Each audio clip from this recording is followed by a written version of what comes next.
What's up, everybody? It's Nick here, and today I want to talk with you guys about the time my truck actually just died. Now, when I say died, I mean it literally just wouldn't start, which was really odd. Let me give you some backstory. So a few times before this incident, it did this thing where it would start, but it would be like it was dumping raw gasoline. There would be smoke coming out of the exhaust, all you could smell was gas, and it'd run on about 6 of the 8 cylinders. And before, all I'd really have to do is turn it off, give it a few minutes, turn it back on, and it'd be fine. Now, this was all before I carburetor swapped it, but this time I was probably a mile or so from home. I just woken up and get ready to drive home. I go to start it, it does this thing, but when I rev it, it's a little bit smoother, so I'm like, maybe I'll be able to limp it home. Not a big deal. So anyway, I go to put it in gear, it just dies. After this point, it just would not start. So what did I do? Well, first I had to get my air box off, because with mine it was actually relatively easy to see if there was fuel squirting out, and by this point there was another person with me helping. So we started cranking it, and there was fuel spraying out, so that means there was fuel going into the engine. So we had fuel, which, if you know anything about gasoline engines, you need fuel, you need air, you need spark, and you need compression for them to run properly, and all that has to happen at just the right time. So next up was checking for spark, and on my truck it's actually relatively easy. You stick a screwdriver in the spark plug boot, you set that on the exhaust manifold, then as you're cranking it, you watch for a spark. So we went around, checked all 8 spark plugs, and they all had spark. So we got fuel, we got spark.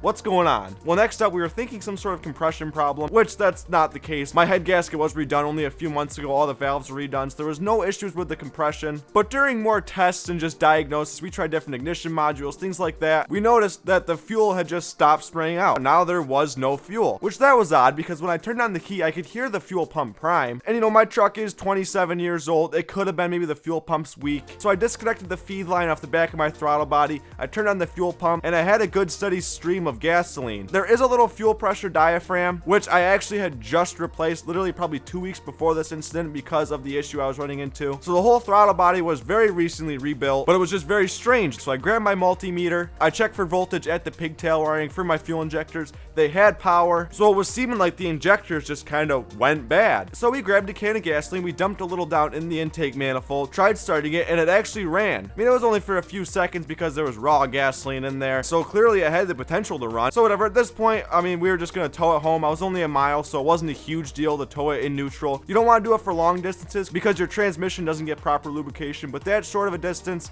it was fine. So I got it home, I grabbed a little 9-volt battery, and I touched it to the 2 prongs on top of my injectors. By doing this, fuel squirted out. So the injectors were clearly fine. There was power there was fuel. They're just, for some reason, they weren't firing. And after another whole day of just testing my distributor, spark plugs, literally everything that could be, we basically concluded there was something electrical causing it not to fire. What was the electrical problem? I don't know. We never figured it out because I was just tired of dealing with it. I'd been running into a weird hesitation problem. As you guys know, it would misfire really bad. So that's when I decided I'm gonna make it easy. I'm just gonna rip out everything electronic. No more electronic fuel injection. You know what that means? It means we're putting a carburetor on it. So after that, I did a little bit of research just to double check it would actually work. It didn't look like a god-awful job, so I'm like, you know what? I'm just gonna do it. Either this solves all my problems or there is something majorly wrong mechanically with the motor. So I started ordering stuff. I started taking it apart. I started the whole process. There's actually a series up on my channel of the carburetor swap. And during my research, I read there actually was a lot of other people who were running into strange problems with their throttle body unit.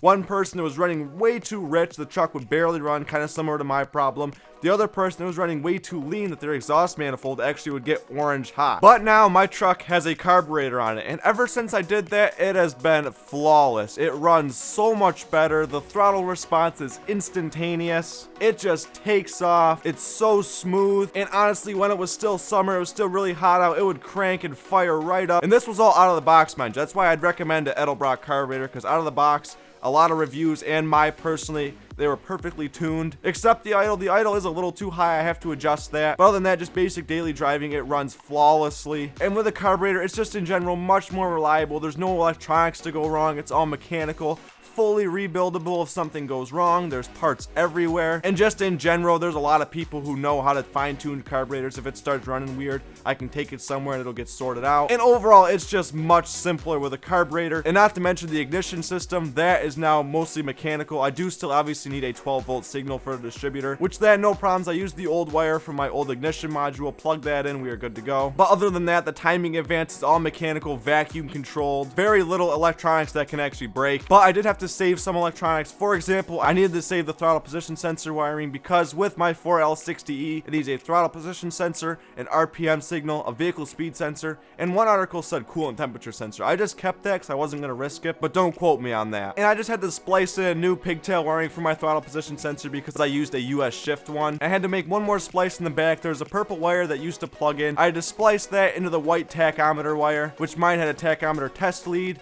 so I just connected those together, and there was my RPM signal. And out of the box, there was a few issues. I ran in the limp mode a few times. That was because my throttle position sensor was way out of adjustment because the air box I actually chose was sitting on the throttle position sensor and physically pushing it down, which was messing with my voltage. But I just used the old spacer from the throttle body that lifted it up and off the sensor so it wouldn't rub on it. I got the voltage right where I wanted it, and ever since then I've almost put 1100 miles on the carburetor setup. It starts up every time, it shifts beautifully. I've taken it on city driving, highways, all different types of environments. It just works great. But would I actually recommend carburetor swapping your TBI Chevy? That depends. If it runs fine now, you don't have any issues, I wouldn't really go in and mess with a whole lot of stuff. But if you're running into a bunch of weird issues that you just cannot diagnose and you can't figure out what's going on, then yeah, definitely. I mean, it is a little bit of work, but it's overall not too bad. And in my personal case, it fixed every problem I ever had. It's basically a new truck now. I mean, it has 221,000 miles on it, but it still freaking rips. I mean, after the carburetor, it's faster, it's more powerful, it's jumpier. And if you have an old TBI, maybe it's a project vehicle, maybe it's something you're trying to get a lot of performance out of,